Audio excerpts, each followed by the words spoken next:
Hey everyone, in this video I wanted to show you guys and talk about the books that I read in December and do my December wrap up with you guys.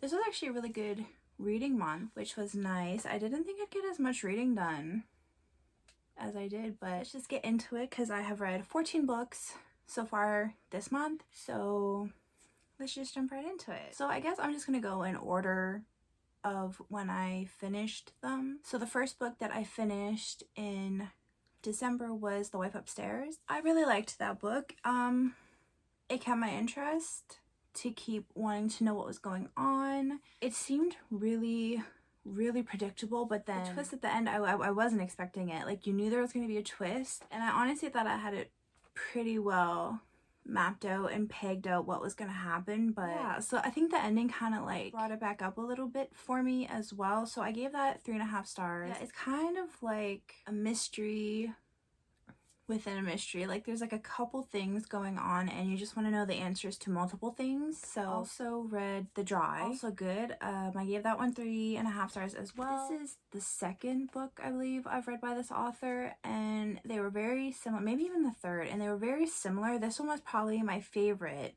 out of the ones that I've read by her so far, though. Again, kind of like in the same vein as The Wife Upstairs. It's like a mystery within a mystery. Like, there's a couple things going on and we're trying to uncover like secrets and pasts and present lies and maybe things that are going on and trying to find the truth. And I contemplated adding this one because I listened to the audiobook version of it, Eyes That Kiss in the Corner, and I feel like it would have been, you know, like 10 times better having the book in my hand, like to see like the beautiful illustrations as well. But I mean, even just listening to the audiobook, which was 5 minutes long, like, it's obviously because it's a children's book, it was just so sweet. And I'm just loving that like more books like this are coming out. I just think that representation and seeing yourself and seeing someone that looks like you or acts like you in a story, it's just so important. And it was so pretty and so beautiful, and I know that I've kind of like flipped through it.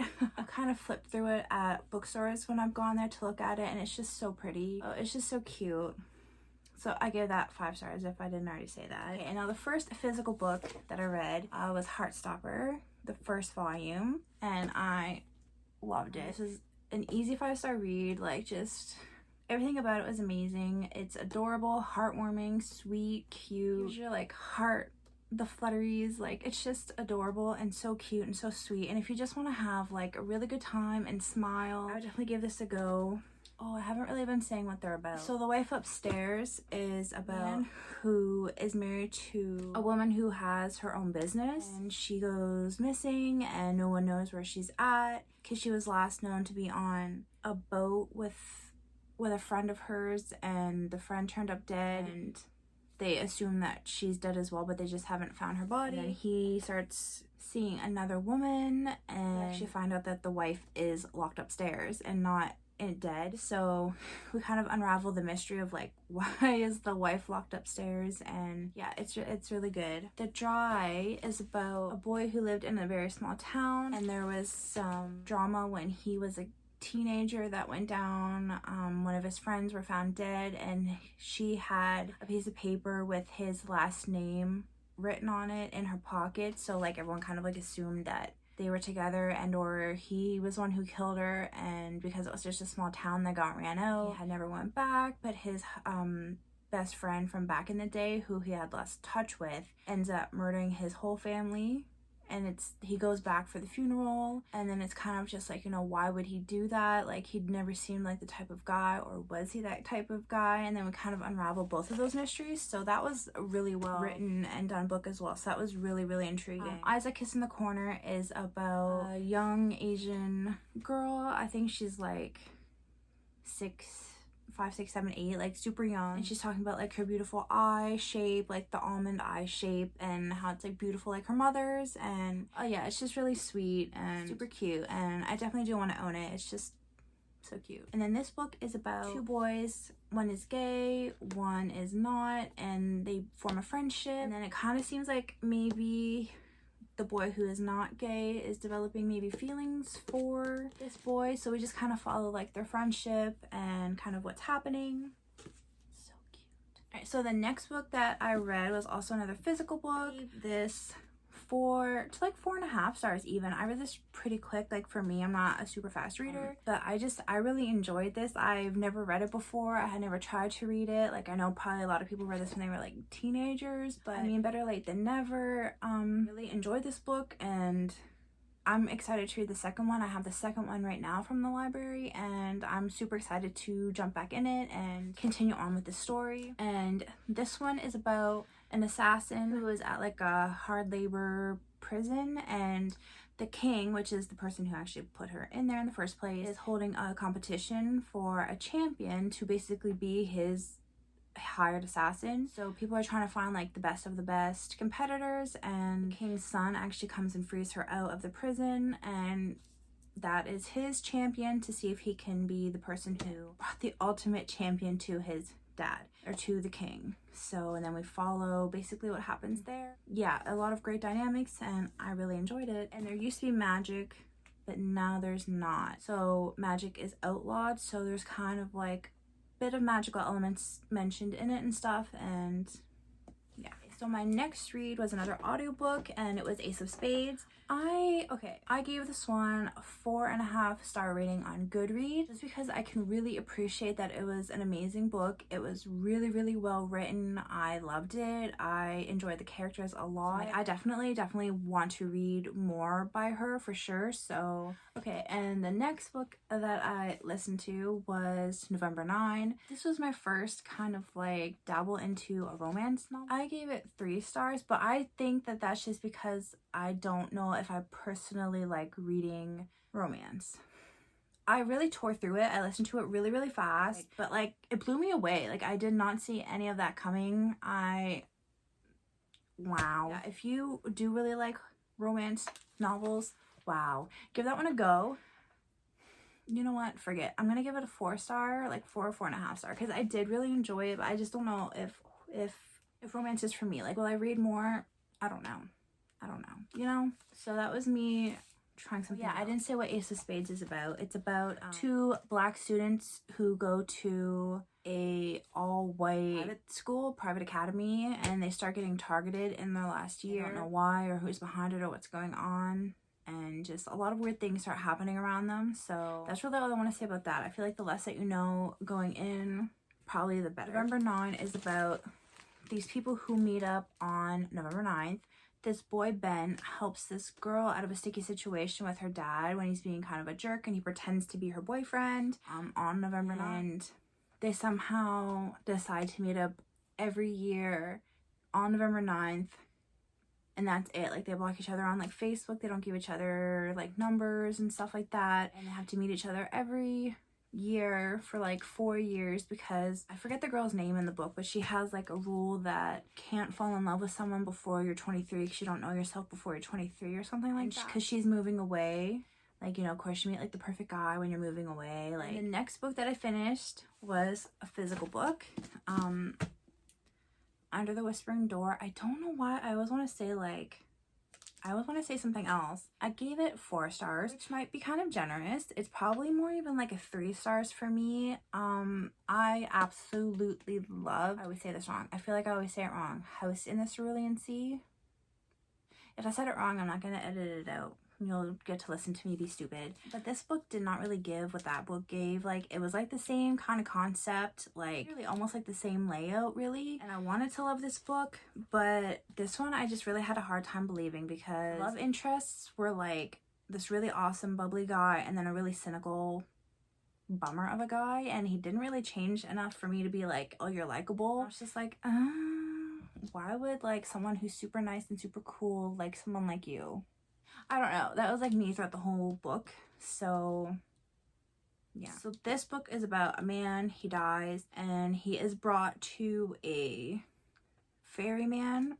And basically what a ferryman does is they help you cross over and kind of come to terms with the fact that you're dead. And you get to stay like at the ferryman's place kind of for like a little bit, just to kind of like get your bearings again and, you know, move on.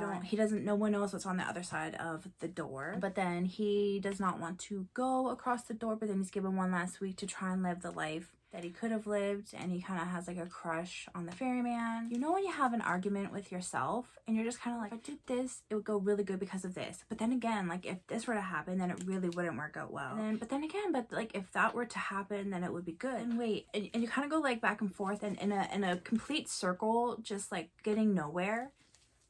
I kind of felt like that with this book. Like it was just kind of like, what's behind the door? Well, I don't really know what's behind the door. What do you think's behind the door? Well, what's behind the door? It's smashed, and it's just like,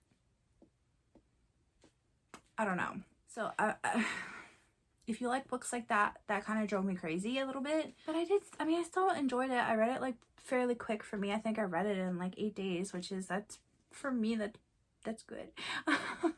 For other people, that's probably like, wow, slowpoke, but I would give it a go if you did like his other book or other books by him. I do still want to read. I think he has some other books that I have not read, so I'm really interested to read more. And I did like it. I did like it. So maybe I'll stick with my 4-star rating. A couple of these books I'm just conflicted with. I don't know what's going on. Okay, the next book that I finished was another audiobook, Aristotle and Dante, Discover the Secrets of the Universe. Hopefully I said that right. I gave that 4 stars.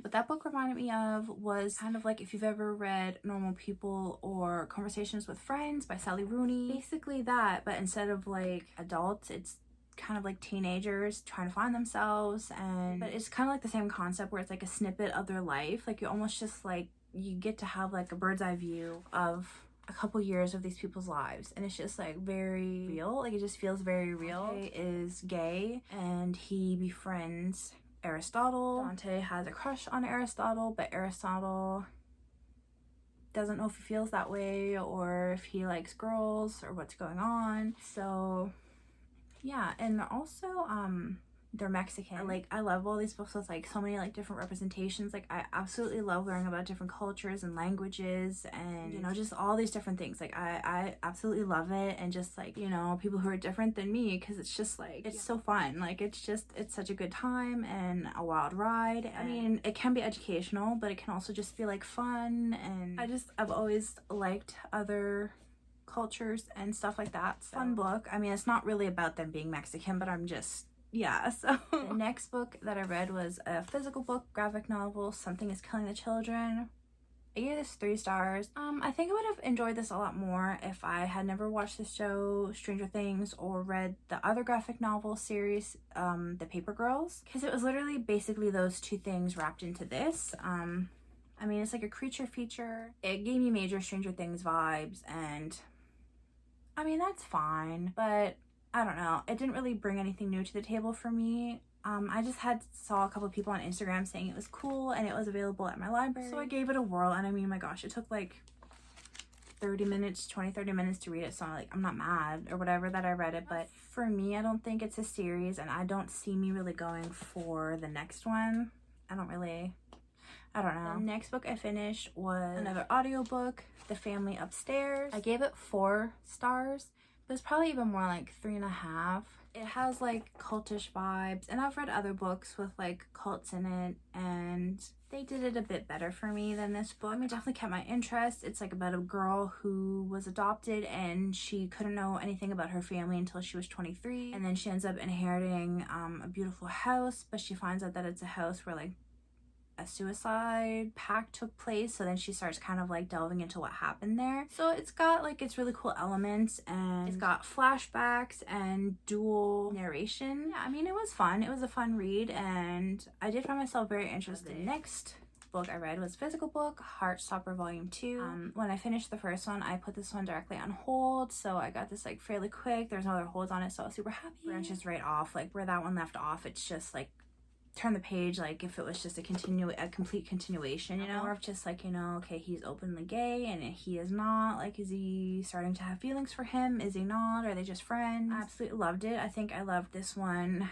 even more than the first one, and there was a scene in this one where they're at a horror movie, and it's just my favorite because I love horror movies, and just like seeing just them at a horror movie, and I love the graphic style and the animation style. It's just so cute. This is an easy 5 stars. I read it in like an hour, and I just I love it. I definitely want to own them all, and I have the third one on hold, but there's a lot of people who have that on hold, so I probably won't get that for a while, but hopefully soon. All right, the last audiobook that I finished is called Behind Closed Doors. It was about basically, if something looks too good to be true, girl, it probably is. So this girl found this guy who seemed like Mr. Perfect, and she has a disabled sister, and he took like a big liking to her and was just like, oh, you know, like, that's amazing that you take care of her and stuff, like, you know, we should start getting together. And he was like, you know, I want to take care of you and her. And then they only like knew each other for 3 months or something, and then they got engaged, and then they got married within 6 months, and then of course, like, you know, like that, he was not who he said he was, so everything was changed. So it's basically like, I mean, one huge trigger warning of like, you know, abuse and domestic abuse and stuff like that. So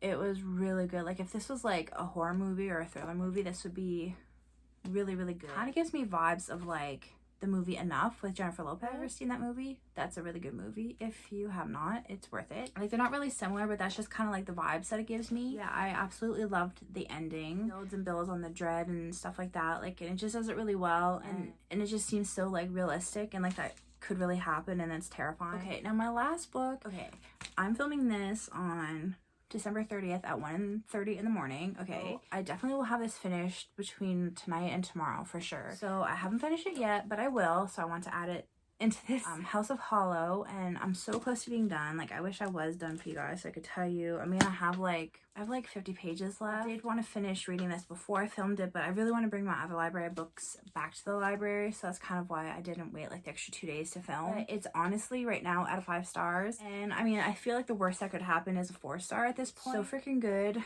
Basically, 3 sisters went missing in the blink of an eye, and it just made no sense, like, how they could disappear like that super quick. Like, all their parents did was like turn to kiss each other on New Year's Eve, and they turned around and they were gone, and it just made no sense because there was like no turns, nowhere that they could have went, and they were gone for exactly 31 days, and they came back, and their eyes went from blue to black, their hair went from dark brown, I believe, to white, and they looked completely different, and it just tore the family apart, and the dad didn't understand like how they could come back. Yeah, it's just, and then we kind of like are trying to figure out where did they go for those 31 days, and it's years later, and now they're like all teenagers, young women, and they've moved on, and it's just like weird things have happened all their lives, and it's like, does it have anything to do with their disappearance and what happened to them? So it's been described as like a dark fairy tale, and that's exactly what it's like, and it's amazing, and I am absolutely loving it. Like, I definitely see me, I mean, I can't really see too much happening in the next 60 pages that would make me hate it, but I can see me owning this for sure to have on my shelves because it's that good. Like, and I would reread it as long as it ends okay. So I wanted to add this because, I mean, I'm so close to being done, and I will be done it by the 31st. So, but yeah, that is everything that I read. So that was like 14 books, which is a really good month for me. I don't know if I've ever read that much in a month, at least anytime recently. Yeah, I hope that you guys enjoyed this video, and I hope you guys made it to all your goals at the end of the year for like your reading goals. I will see you guys in my next video. Bye!